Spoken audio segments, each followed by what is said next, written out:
Saya sebenarnya saya tak macam sangka saya lah juga saya tengok dapat sangat happy top dan 1 sangat lah happy bila ya. tengok result masing-masing.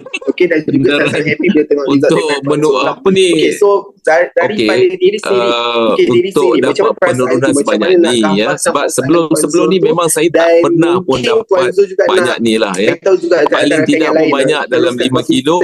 kilo. Lepas tu Macam saya 5 kilo juga lepas tu sangat happy naik dan balik sangat dalam happy bila masa tengok result 3-4 bulan. masing-masing. Okey, dan Jadi juga bila sangat hari happy ni bila tengok result daripada Puan Zul lah. bulan ni Okey, so 2 bulan kita buat daripada diri 88 sendiri, hari kita diri buat sendiri, kan. macam mana Saya perasaan tu, dapat macam mana penurunan nak berat yang gambarkan begitu perasaan ketara. Puan Zul tu, Saya rasa dan terluka juga mungkin ya. Puan Saya Zul rasa juga tu nak je. beritahu Sebab juga kat rakan-rakan yang lain salah satu saya teruskan rasa sebab konsisten cara ke Bosta macam tu saya you juga all punya tengok sangat program, happy strategi dan program sangat you happy tu bila memang tengok result baik. masing-masing. Yang Okey, dan juga keduanya sangat happy saya bila tengok rasa result daripada bila Puan kita Zul ada lah. community Okey, so daripada yang diri positif, sendiri, saya rasa diri sendiri, macam mana masing-masing perasaan tu, ya macam mana nak bagi gambarkan semangat. perasaan Puan Jadi Zul tu, itu antara dan salah mungkin satu Puan Zul juga nak saya rasa beritahu penyebab juga lah kat rakan-rakan yang lain teruskan konsisten benda ni ke berlaku lah pada saya. macam Kalau tidak macam kerana saya juga kawan-kawan tengok juga sangat sebenarnya kalau happy saya buat dan sangat seorang-seorang happy susah bila tengok juga result sebenarnya masing-masing. kan. Okey, dan juga sangat happy Jadi bila tengok result itulah daripada Puan Zul lah. saya Okey, so rasa kita daripada stay, diri maybe sendiri, we have to okey, stay diri alert sendiri, lah macam mana with all perasaan tu, the macam mana nak apa nama ni gambarkan perasaan Puan Zul tu, the dan